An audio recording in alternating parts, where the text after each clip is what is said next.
My name is Noor Kamal. I am from Myanmar, a refugee. Actually, still a refugee in America, and I have been an immigrant in Indonesia and other countries as well as Myanmar, Bangladesh, and India. Because I'm being an immigrant, because we have had a long civil war going on in our country, has been very long, because the government does not recognize we are Rohingya in ethnicity officially in our country, in Myanmar. There is no any law for Rohingya. There is no any bank for to open a bank account for the Rohingya people, because we do not know where to go, and it's been like very terrible. I feel like it has started since 2010. We do not know, we do not have any access to a school, we do not have access to any official government work or anything. We cannot do like anything to fight for our right in that country, because we are Muslim, we are the Rohingya, we are Muslim.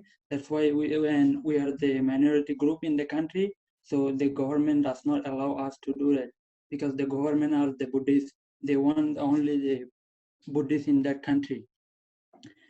I lost my father when I was 8 years old, because my father was a brick manager in my country, and he was one time him and his friend were in the brick field, and some military come to them, and then they were asking for money and beating them because they were drunk, and then they didn't have enough, they didn't have money to pay them, so they arrest them, they take them to the military camp. And the next day when we went there, they were asking for a lot of money, then we don't have. So my mom and my dad, everybody talk, and then my grandparents, my whole family talk about it, and then later they find some money, they collect some money, and they give it to the military, they pay to the government, and they bring my dad to home. And then they said, if you have 2 days to pay, you have 2 days to find money for your friend. If you can release, if you can bring them back, otherwise you won't see your friend. And then the next day my father was looking for money in everywhere, selling whatever they have, whatever we had, selling. And then my dad collect some money for only was able to release one friend. And then next he said he bring one his friend and another one stayed there. And the next, after a week, we went there to bring his another friend. He was killed. He was no more there. So then later my dad and our family, we decided to let my dad go to another country where he can be safe. And I feel like it was the best idea for him to be alive, for him to live. So he left the country. He left the country. At that time I was 9 years old, and we didn't have anything, like, because we sold everything for him. And I was 9 years old, and I had two sisters, one little brother, and one my mom. And in my country, mostly women does not work, because it's not allowed in our culture. So I was, that time when my dad was in my country, I was able to go to a school for 1 year, like it was, I think, for first grade. And I was also going to go to school, Islamic school. And then after my dad left, I saw my mom was working really hard to feed us. And then we never had enough clothes, never had enough food. At that time, it was kind of temporary, we call in our country. Like, everything became expensive and nothing was cheap. Very hard people to live and very hard people to find a job. So I saw my mom is going everywhere, even mountain, to find food for us. And it was, for me, because I was grew up a little bit. I was 9 years old, so I understood. understood that how hard it was for my mom and to feed us. And I decided to, I told my mom, I said, I'm going to find a job so I can help. And there is a company, that company has, I think it was 20 or 22 some cows. And I told that company, I'm going to take care of your cows, going to take them to the mountain, wherever I have to take, if you can feed me and you can feed my family. And the deal was not to feed my family, but the deal was to feed me, and then they would pay me like 6,000 Myanmar money is like US $5 for a month. So I joined it. So at that time, with that money, I was able to, my mom was able to buy some rice for us, for my sibling. So they eat this. And then later I grew up, I was like 12 years old, and I have been joining some companies for yearly contract. That means like I joined for 12 months for them to work in a company, to take care of their cows, to take care of their garden. I spent my most life in staying in the garden. It was the garden, and then their farm is far from our village to the farm is like almost 2 hours walk. And then I I feel like I still remember I did not have take shower with soap or either shampoo for like 6 or 7 months a year, because I cannot offer the whatever money I made, whatever things they offer me, I feed my family. It was hard for me to look at my little brother, who was at that time 4 years old. Since 2 years old, it was very hard for me to look, because in the like in America we said it's Christmas time. In our country also, our culture, we have a big days like we celebrate. It's called Eid al-Fitr and Eid al-Adha. At that point, we bought new clothes and give money to the little kids, and it make very big party. People who are rich, they were able to do that. For us, no. And on those days, on holiday, I never show up my home. I never show up to my siblings, because I was older. They always asking me for this. And you didn't give me clothes. You didn't give me money. Where is it? And it was hard for me to look at him and as a little brother, as being a big brother to him. So I decided to I always decided to stay at the garden, spend my life in the garden. In being in yearly contract in a company, I stayed like almost 9 months in the garden, never come to home. We cook, we sleep there, we cook there, and we work there. As long as I remember, I never had shoes or sandals until I was 14 years old, because we couldn't offer. My feet, my hands, I still have sign in my legs and my foot, being cut by the trees, being cut by the breaking bottles in the road. And I remember when I go to sleep at night, my feet were burning because of the soil, and it was carried and never had good treatment. When we were sick, never able to go to the doctor, because it was expensive.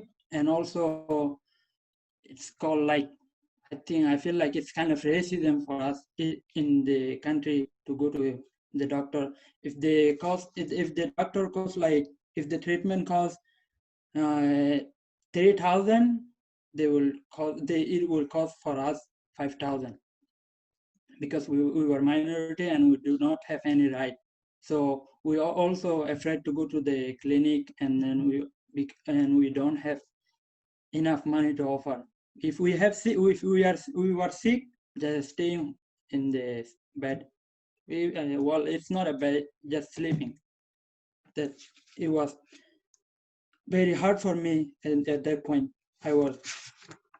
And then like few years later, when I was 13 years old, and I started also as a construction worker in my country, and working at in the road, fixing the road, with joining with other people. And one night, it was around 9 o'clock. I was coming from the work, and the military called me. They asked me, "Where are you coming?" And I said, "I'm coming from work." And one military slapped me. I cannot still forget from my this. And then the one military slapped me. At that point, the military were taking people like young people like me and women who are women. They rape them and they kill them. And then who are boys, they took them and they kill them, or they're either put into the jail. And when they called me, I was like, all right, this is my end of life. I'm done today. At that time, I had like, it was 600 or 700 money in my pocket. After I worked, the company gave me. So the military took it, and then they were beating me. So I think one military I think he was nice, and he said, just let him go, he's little. When he said that, when they released me, I never looked back. I just ran away. I just ran, and I talked to mom. I told her, "Mom, if you want to see me safe, I'm not going to be able to hear. This is my 2, 3 times I have been caught. And if they do it one more time, they will kill me. I don't know. I won't." And then I saw that time I've been hearing people are leaving the country. A lot of my village mate, a lot of people, a lot of friends who I know, they are leaving the country. They are saying, some people are saying, we are going to Malaysia or Indonesia or Thailand. It's because the one who can offer money, they can go to Malaysia or Thailand by boat. If the one who cannot offer money, they just say, well, God will provide a place for me. I will be alive. I'm just going to the boat. And then we coming to the boat. At that point, I and some of my friends, we came to the boat, and then we saw people in the boat. The boat captains were Thailand Buddhist also. So when we came to the boat, and it was very hard in the boat. We were sitting there, and 2 minutes. We were sitting the boat, and then we cannot move anywhere. We cannot go anywhere, and the boat captains were always beating us to ask him always money, and I never had money to give them and go to Malaysia or anywhere. And I was on the boat for 3 months and 17 days, just sitting. And later, after 3 months and 17 days, our boat was sinking down.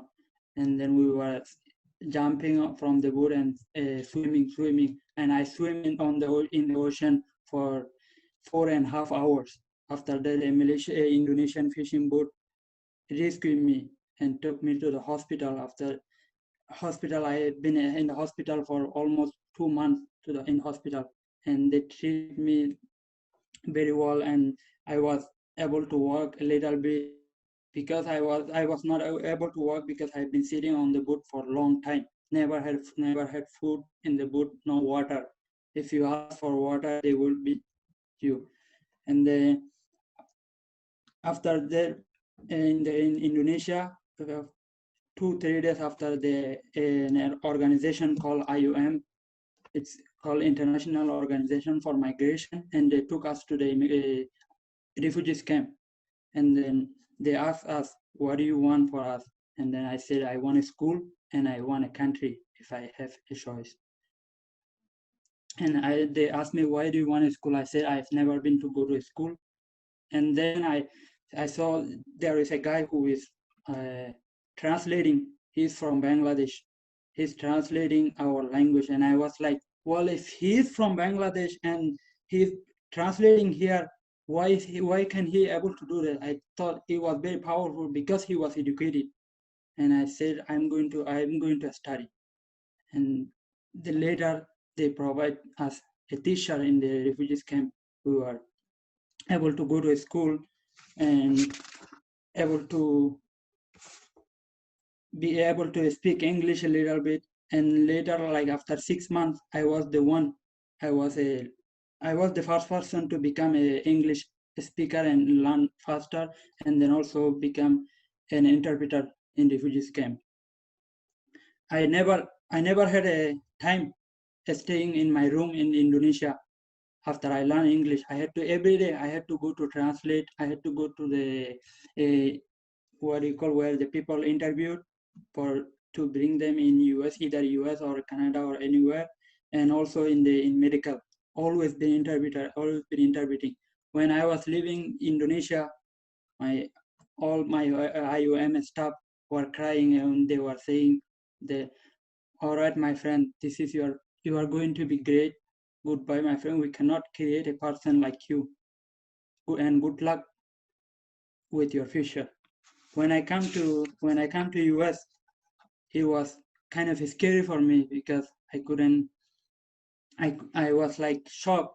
People were speaking so faster, and I am so scared. And the next day, I went to the school. I was living in a group home. Next day, I went to the school. They registered me to the school, and they saying like, this is your class, and this is your teacher. And I was so scared. And then later, I came back to home, and I said, well, I cannot, and I'm not going to the school this morning because I was so scared. And then I saw one guy from Malaysia, Afghanistan. He was speaking a little bit Hindi. He said, Noor, let's go, my friend. You will be fine. You will find your way. It will be good for you. You will be good. It just you are feeling scared. It's fine. And then I was going to the school and I met two teachers, was Miss Pretonia and Mrs. M. And they took me to the cafeteria and even to show me where to go to bathroom, where to go to my classes. They were very helpful. And then also I was kind of scared because the school was very big, bigger than I thought, and people were speaking very faster.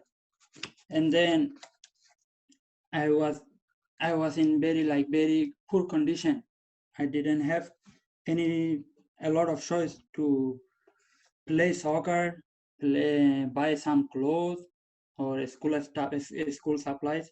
And then one day, one of my teacher introduced me Julie, and I cannot thankful to her what she has done for me to until graduate. Whatever she did, it's very great for me. I will never forget her and Treehouse. And then also they find Julie Treehouse paid for to get my green card and also paid for my soccer my soccer fees and everything, whatever I need. And then also I met my parents here, Lady Andrews and Bethan Andrews. I just cannot thank them enough because they brought me to the life. I don't know, when I came to US, I was like, I will either be homeless or I will be what kind of person. Larry brought me to his home and then changed my life to totally different and leading me to the way where I am supposed to be, where I can be success in every day and in my every minute. I just want to say thank you to Treehouse, and then thank you to my mom and my dad, Harry and Ten Andrews, and my teacher. And if I would have time, I wish I would have more time to share you how much I love them, how much I thank Treehouse. And thank you for listening my speech.